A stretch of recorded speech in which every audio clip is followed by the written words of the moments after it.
Cuenta la historia que el primer occidental en llegar a Asia fue el comerciante Marco Polo en el siglo XIII, cuando la zanja que dividía Oriente de Occidente era insalvable y que majestuosas civilizaciones crecieron, se desarrollaron y murieron sin contacto directo entre sí, en esos años que considerábamos oscuros, siendo ajenas a las maravillas y logros de los extremos de la gran Eurasia. Pero, ¿y si hubiera habido un contacto ancestral de Oriente a Occidente?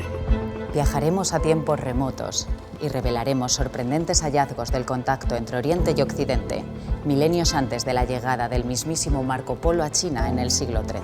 Efectivamente, no se puede afirmar que Marco Polo abriera la ruta de la seda, dado que desde tiempos prehistóricos se han trasladado distintos productos de Oriente a Occidente. La ruta realmente se habría abierto por parte de China en el siglo II antes de nuestra era. De hecho, vinculados a la península ibérica, encontramos como en las fuentes chinas, en torno al 790, a una posible embajada del Emirato Omeya de Córdoba, pero sí se habla ya específicamente de un navarro, de origen judío, que es Benjamín de Tudela, que en el siglo XII parte de la península, de la zona de la actual Tudela, y va viajando a lo largo de toda Europa y llega a Asia hasta la zona del actual Bagdad y del Golfo Pérsico. A través de una asombrosa investigación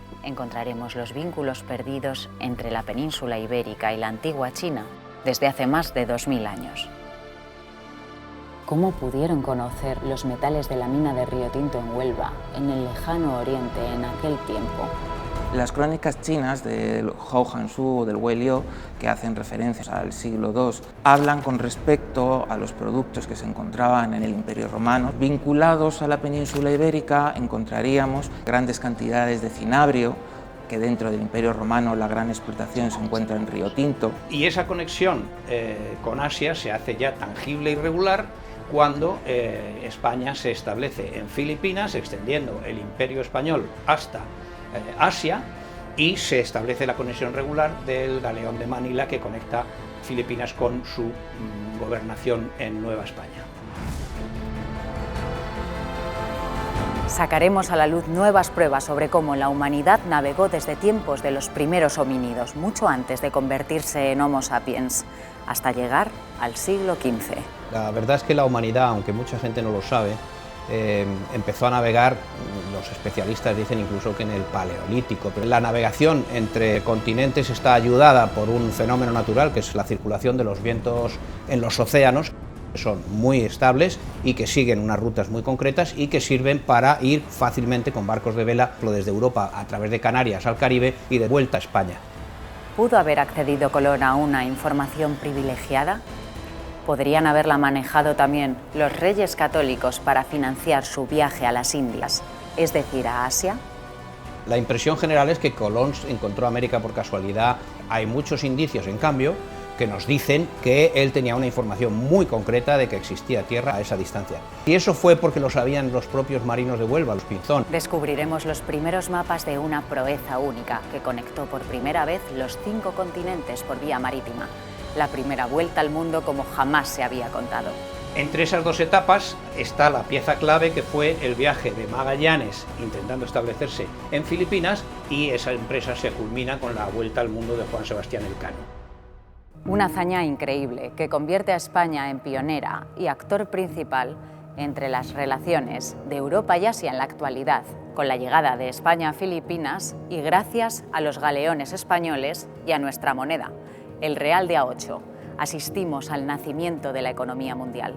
La plata española de América fue un elemento indispensable para el desarrollo económico de la propia China, y Europa recibió, a través de Nueva España, recibió un montón de mercancías, conocimientos, en general cultura de la China. España tuvo un papel importantísimo en la conexión de Europa con China. España pone en contacto a 2 continentes, como son Asia y Europa, a través de América nada menos, con lo cual los principios de la globalización están claramente establecidos a través de la ruta del Galeón de Manila.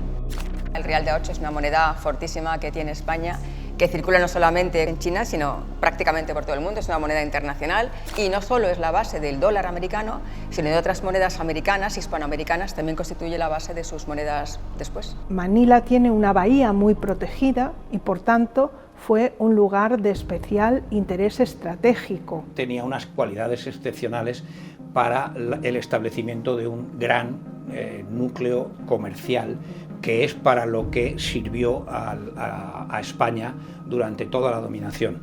En aquella ciudad había gentes de todo el Extremo Oriente, especialmente chinos, que comerciaban con todo tipo de mercancías que venían sobre todo de China, pero incluso del sudeste asiático. La ciudad creció alrededor de la ciudad española, que fue lo que hoy se conoce como Intramuros. Hubo que defenderla por los ataques de piratas, por los ataques de ingleses, por las amenazas de los holandeses, y acabó siendo una ciudad de primer orden en la zona, donde se desarrolló la cultura, el conocimiento. La primera universidad de Asia está allí y efectivamente fue una ciudad de una cultura esplendorosa. Una cosa curiosa es que lo que conocemos como mantones de Manila en realidad son mantones chinos que los comerciantes chinos llevaban a Filipinas y el galeón de Manila llevaba a Nueva España. Pero esta historia no es solamente de monedas o galeones, es mucho más. Es un encuentro de culturas que se mestizaron en el Manila español y que a día de hoy su legado perdura. El mestizaje fue sobre todo cultural, muy fuerte, sobre todo religioso, porque los filipinos son católicos de conciencia, y eso condujo al final a tensiones al final inevitables en el siglo XIX, y la ambición americana de dominar el Pacífico entero hizo que el naciente imperio americano puso sus ojos no solo en Cuba y en Puerto Rico, sino en Filipinas, después de haber conquistado Hawái, y ya sabemos cómo acabó la historia. El poder americano hizo que nos quedáramos sin nuestra presencia en Filipinas. Y después los norteamericanos hicieron un esfuerzo muy considerable para eliminar ese vestigio cultural de idioma, incluso también de religión, pero no lo consiguieron con España. Es verdad también que en los años 20, como una forma de alguna manera de resistencia ante esa imposición de lo americano, hubo una reivindicación de la lengua española, de la cultura española, una cierta nostalgia de lo español y una reivindicación de la literatura que dio frutos muy notables en esta época. ¿Qué queda en el día de hoy de España en Filipinas? Pues en primer lugar queda una historia compartida, una historia que tiene un gran peso, una cultura y mutuas influencias, una cierta familiaridad entre culturas, porque Filipinas participó de ese gran mundo hispano. Queda el derecho, que está basado en el derecho romano. Queda una literatura hispano-filipina importante, quedan palabras, apellidos y nombres, porque esa es una curiosidad de la población filipina, que tienen nombres y apellidos dados por los españoles en el siglo XIX. Quedan también bailes, canciones, la comida, sabores.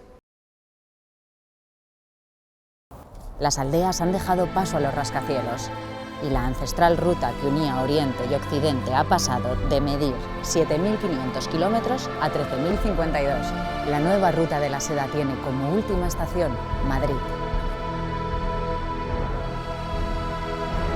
De cara a futuro, lo que deseamos es una España con una mayor presencia en Asia-Pacífico y el Indo-Pacífico, tener una relación multifacética con estos países. Inicialmente empezamos con relación cultural, pero queremos abarcar todo el ámbito. Yo creo que estamos ante una crisis global y cuando lo analizo, muchos de los pensadores que hemos tenido en el siglo XX nos han decepcionado. El Chan enseña a vivir en el momento presente, enseña a no recurrir al ego, y es una metodología de crecimiento personal. Pienso que en las relaciones entre Oriente y Occidente deberíamos incorporar todo este aspecto filosófico. Oriente tiene mucho que enseñarnos a nosotros y se puede conseguir un diálogo entre ambas tradiciones muy fructífero. Pero celebramos mucho más: el nacimiento del comercio global con la unión por mar de los 5 continentes, la primera universidad de Asia, así como el mestizaje racial y cultural en el Manila español entre chinos, filipinos y españoles. Pongamos en valor la historia milenaria que nos une de Oriente a Occidente.